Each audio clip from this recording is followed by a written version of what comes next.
La blessure de l'abandon, c'est celle qui fait le plus mal d'un seul coup. Une douleur brutale qui traverse tout le corps, comme si le cœur tombait dans le vide. Elle naît souvent très tôt, parfois d'un parent absent ou d'un parent présent physiquement, mais absent émotionnellement.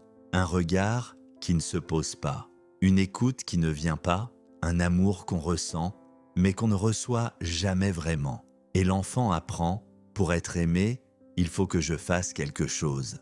Si je ne parle pas, on m'oublie. Alors plus tard, cet enfant devenu adulte va chercher à attirer l'attention. Pas pour manipuler, mais pour exister.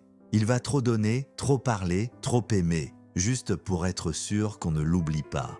Une personne qui porte la blessure de l'abandon a peur de la solitude. Le silence, pour elle, c'est insupportable. Si l'autre ne répond pas, elle s'inquiète. Si l'autre s'éloigne, elle panique. Parce qu'à chaque distance, le corps revit ce souvenir ancien.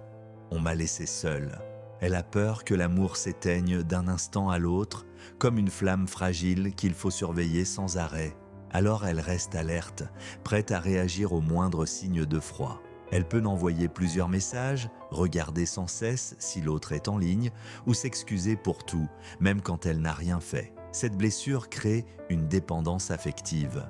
Elle s'accroche, non pas parce qu'elle veut contrôler, mais parce qu'elle a peur de perdre l'amour. Elle a besoin d'être rassurée.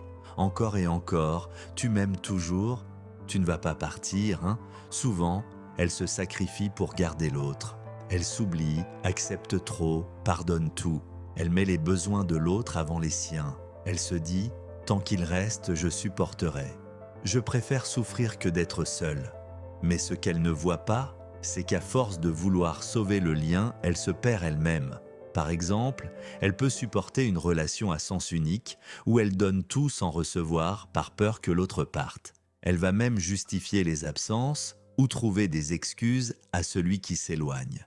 Et quand l'autre revient, elle oublie tout comme si rien ne s'était passé. La blessure d'abandon crée un vide intérieur que rien ni personne ne semble pouvoir combler. Mais la vérité, c'est que ce vide ne se remplit pas avec un autre, il se remplit avec soi. Guérir de l'abandon, c'est apprendre à se tenir la main à soi-même. C'est comprendre que tu ne perdras jamais l'amour tant que tu ne te quittes plus toi. Tu n'as pas besoin que quelqu'un te choisisse pour exister. Choisis-toi, et l'amour, cette fois, ne partira plus.